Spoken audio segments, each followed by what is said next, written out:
Hello there, my name is Rachel. The first time seeing my channel, I just talk about animation. Today we're talking about Paradise PD, the final season, season 4. And this series was okay. Especially the season finale that was sort of a cliffhanger, and they apologize for some reason because it's sort of weird they actually do apologize. If you see this series, they just do the most strangest or most nastiest unapologetic things you have ever seen, and they're proud of that, and that takes a lot of balls to do. This is a reason it's sort of surprising they actually apologized, because they could not finish the series because they were sort of canceled midway, so they can stop and change the ending, so they had to figure out to do something new. But they do promise they will finish the series to the spin-off series that made Farquaad or something like that. Basically, it's the same series of Paradise PDs, but in space and royalty. That's all you need to know. If you love the series, go see the other season 2 of that show, and they probably ended there. But besides that, this series always been okay. It wasn't amazing or anything, but they do understand you're here to be entertained, and you are expected to get entertained, and they do. Even you kind of question every single thing they do, and jokes, like a lot of questionable jokes, but at the very end, they try. You have to admit. Now, the whole storyline of this final season is basically the mayor wants to rebuild the whole town, and also fired the police commissioner and fired all the officers. Now, ironically, when after they fired them, the whole city got better for some reason. I don't know if they're sort of commenting on something, I don't know. But besides that, they do explore who could be the person who basically fixed the town. Basically, they're trying to convince business owners to basically live in this city, use their company to get more people in the paradise, so they can use the money to fix the town. And interesting enough, they follow a character called Lovin, that basically is a very rich and powerful CEO who wants to actually stay in the town and help fix it. But at the very end, he's sort of weird and strange, this character, because he has his own agenda, because he want to be there for one specific reason. It's because the mayor's new baby called Kevin, he find out that baby is immortal, so he decides to basically kidnap that child and sort of take his immortality and give it to him and his old rich buddies. But interesting enough, this new villain is sort of strange, because he's best way to describe him, he's basically an alien who wants to be human but doesn't know how to act human. It's sort of weird. It's almost feel he's always possessed. Even how he talks, sort of awkwardly, strangely. It's sort of weird. Even his own co-workers don't know how to describe this person. But at the very end, he's entertaining. He's very decent, good villain. But of course, there are a second villain that basically Kevin, little brother named Kevin, for some odd reason. The reason why they explain this is because they want to a second chance, because they believe this new baby Kevin is the Kevin one they wanted. But specifically, Kevin's father, that he's totally a douchebag who ruined the first Kevin. He thought, oh, this new Kevin is the Chad. He deserves the name Kevin, not you, fake Kevin.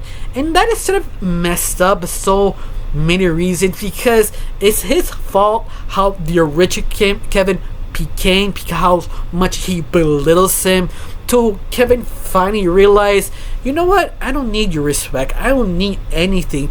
Yeah, you just want respect. He finally stand up to his own father and basically beat up the sense out of him. Not literally, but sometimes just finally stand up using Back to the Future logic. Yeah, some reason Kevin went to the past to fix the problem why his father hit him, because he's the one who basically blow his own balls with the gun. He decided to change that event to see what would happen, and you realize his life's so much better, but it became sort of kind of creepy happy. You know what? No, I prefer my old life. He decided to change everything. He realized trying to grow up and stand like a man, and you respect it. Even they use a very weird kind of logic, but at the end it kind of make Kevin likable, kind of. Depends on you. You feel Kevin's sort of redemption was well executed, because let's face it, Kevin was sort of a kind of like a spider version of Charlie Brown, because he is the Charlie Brown this world, but he never was kind of likable Charlie Brown. You notice he's sort of pathetic but charming. Kevin never was that. Kevin was a simp, a very creepy, unhinged simp that I never liked. To the final season, they make him likable because he realized he should start behaving, should be more respectful, he's trying to get more dignity and a backbone.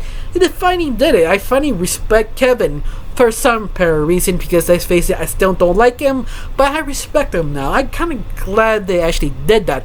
Of course, unfortunately, they needed to disable or kind of remove a Fitz. That's the only character I actually care about this series, because Fitz is the only character who has basically interesting things happening to him. He was sort of a pacifist. He also was a drug lord, but also was regretting being so evil, trying to restore his honor. He was interesting, so they made him a father to Bullock the dog, because end of the series they sort of have a child, but it's not really human, but more dog and dolphin.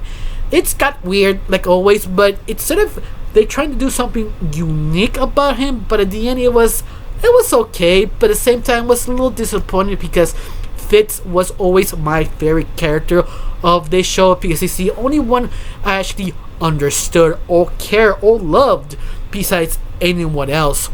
Now, I was surprised they made a new character, the Baby Kevin, because Baby Kevin was basically Stewie with the British accent, because he was sort of a Chad, but a Chad who has beef with the older brother, because the original Kevin accidentally shot all his little siblings by accident.